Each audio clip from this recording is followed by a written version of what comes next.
the 60s, my next guests were as big as the Beatles, mainly because their television show was ahead of its time in allowing free play to their genuine inventiveness. 30 years later, they're on the road again with a nationwide tour, and their old but always new TV series is out on video for the first time, The Monkees.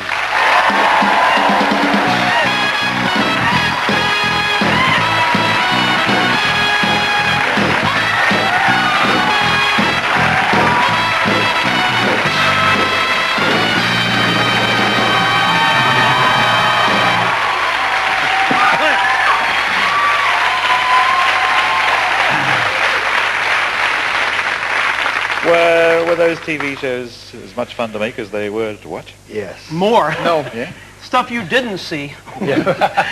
You're right. We had a lot of fun. Did they leave out the stuff that you really wanted to do? Your input, as it were? No, actually, a lot of the stuff you do see on the show is stuff we improvised that wasn't planned. That was the editor put in after his outtakes. Uh-huh. We did a lot of it. Stuff you see on the show is stuff that we didn't shoot, and they just had to make something up in the edit room. But you were working as a gang against the producers. Did you figure out, let's try and do this and get this into the show? Oh, no.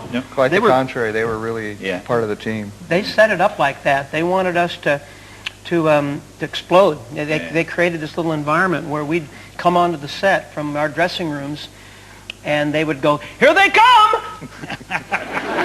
It's in the show. In my experience, there's nothing harder to do in show business than spontaneity, especially in television. Yeah, right. I've noticed that myself. But it was that's your spontaneous face you're doing there. They just supplied us with a script, and we sort of worked around the script and sort of put a little bit of ourselves into it. We basically stuck to what they gave us, but they gave us a bit of a long range, so to speak. Well, then why did you draw the short straw? Didn't you know that was a setup? I mean, you could have drawn a much bigger straw. The story would have changed. That cost me $20 to become the star.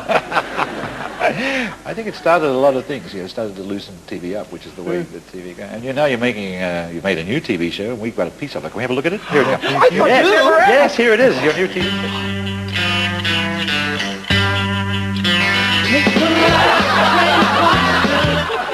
What was that? The laugh track. Sounds broken. What, the laugh track? Not again. Yeah, but I like it when that happens. The house is on fire. There is no fruit. I think we'd better shut it off. Good idea. This will fix it.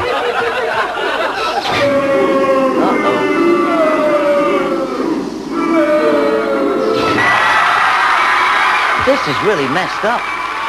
Just turn them all off. Even the wild applause. Yes, we have to rehearse everything. Oh, man, I was just having fun. Now, let's get out of here. Go to the beach or something, huh? Suits me. I'm starting to get thought balloons.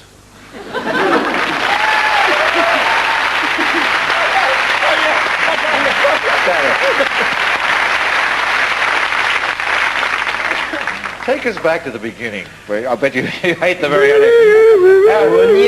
How did it all start? Because it was just an idea to get you together. Yeah, we were just a gleam in the producer's eye. Yeah. And we were auditioned. Everybody knows this story, so we'll make it real short. Thank you very much.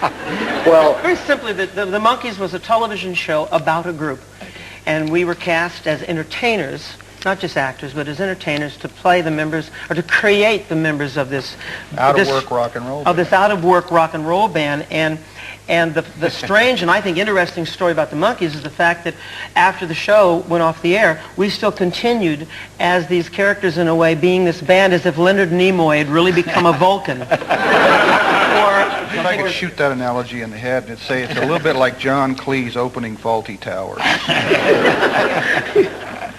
So your teen idol's second time around. What's that? How's that? Well, somebody in the Telegraph, some schmuck in the Telegraph. His name was Schmuck, actually.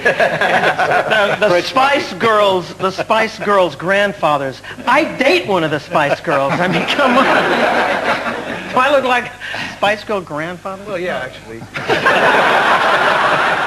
And I suppose this time you're, how shall I put this, without the folly and the excesses of youth, Right, Folly had to stay behind. She wasn't happy about it, but I left. However, Excesses of Youth is in my room.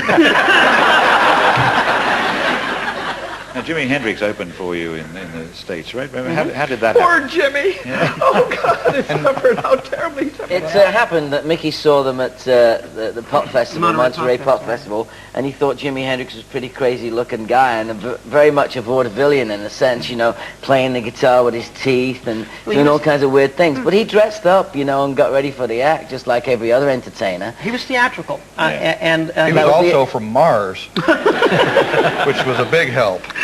Except every time Hendrix would go on in front of us, the crowd would be out there. Every lick he would go, Foxy! And the crowd would go, Davy! And he'd go, Foxy! And they'd go, Davy! Finally he walked off the stage. Well, you know, that wasn't my fault, was it?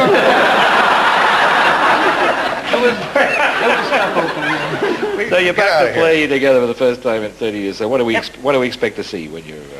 I think dancing elephants, small circus, At flying Wembley, airport. we have the arena filling up with a warm gelatin dessert about 2/3 of the way through the show, which we think is going to be really good because we have a feeling that somebody can come with a couple of handles and just pick up the whole audience and take them somewhere. But it's just a theory. I'm not sure it's going to work.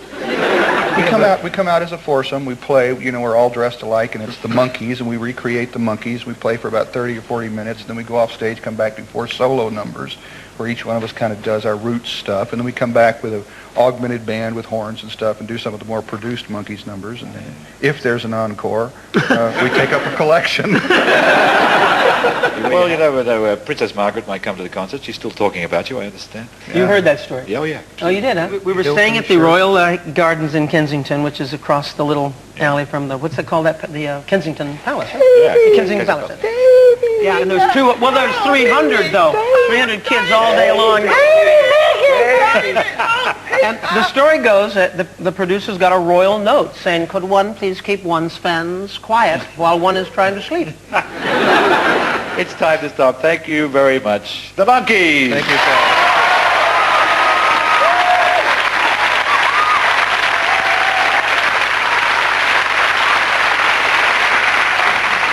We have to, Peter, stop that. We have to take a break now, but we'll be back with loads more stuff, including the mercurial Patsy Kensit and the merciless Margarita Prakatan. Stay tuned.